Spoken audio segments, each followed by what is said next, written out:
Beauty is in the eye of the beholder. And in my garden, the thing that constantly leaves me in awe and gratitude is the nutrient cycle in action. And I know that I'm not alone. Today, I'm going to take you where many Gardening Australia presenter has gone before. Have a look at that.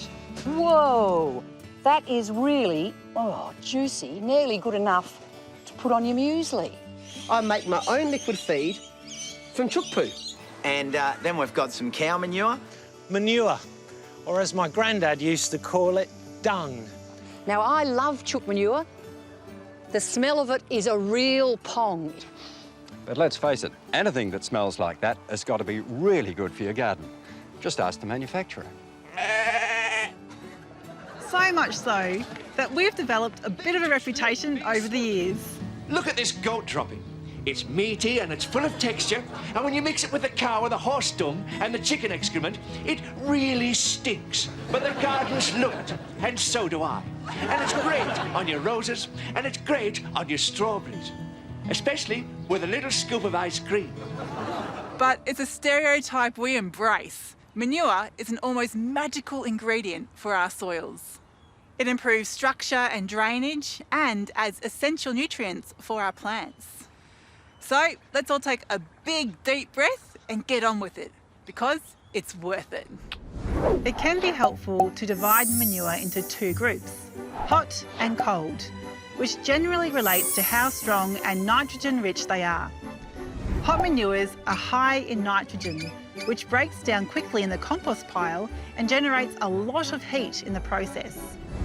Cold manures are lower in nitrogen and are cooler as they break down. I guess. My cold manure heroes are my goats. Because they chew their cud, which basically means they regurgitate their food, then chew it again, they extract most of the nitrogen before it comes out the other end. Now, I actually compost the goat poo twice. The first stage is in their run, where I've dumped loads of carbon, like wood chips, up to around 30 centimetres deep. And that forms what we call their deep litter. Over months, all their poo drops, the rain, the chickens join in with their manure too, and it breaks down to some pretty nice mulchy, composty stuff, but not quite ready. So the second stage, come on, get out of it, happens outside in the compost bays, where it matures for up to another 6 months. So twice a year I might scrape the whole lot out, and off it goes to become this gorgeous, mature compost.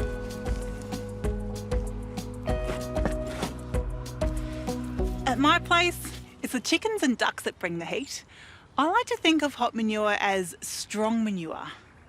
My chicken coop has an open wire mesh floor with a poo catcher underneath for easy collection. It then goes into a compost system along with some carbon. Because it's so high in nitrogen, it can burn plants if you don't compost it first.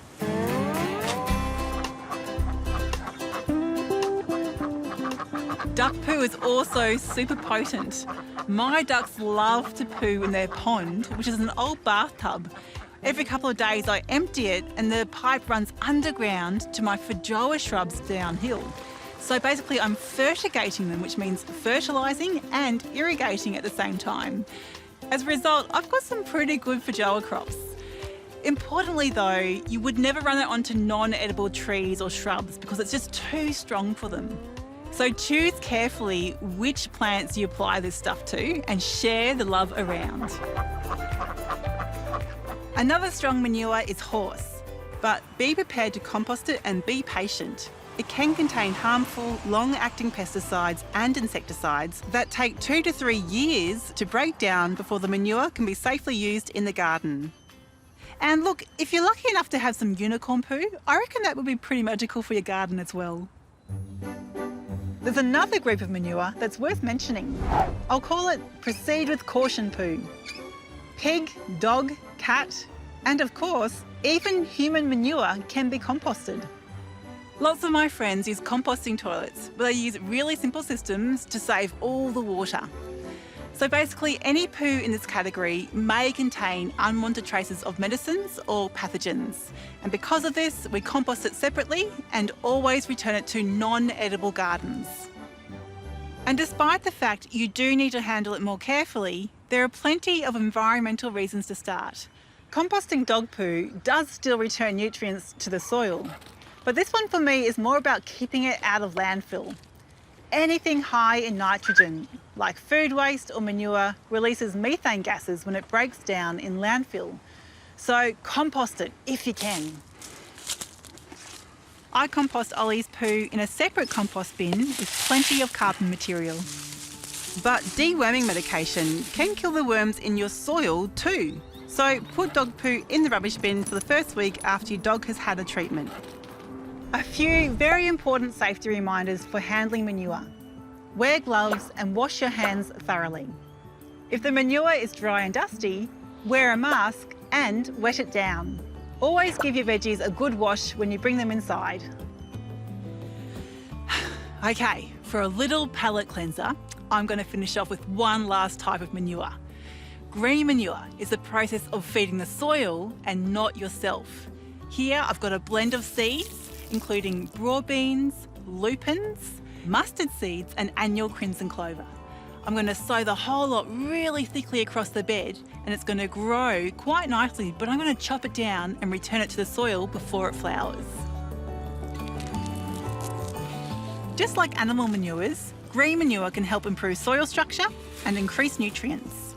Use a garden rake or your hands to scuff the seeds in. Don't worry if some seeds are still exposed, as plenty will still germinate. So if you've got an empty bed or are in between crops, pop in the green manure. You can do it, yeah. Try to shake off any stigma, because the process of collecting and composting manures and then putting them back into the garden to nourish my soils, my family and my extended family is as wholesome and earthy as you can get. You want a good scratch.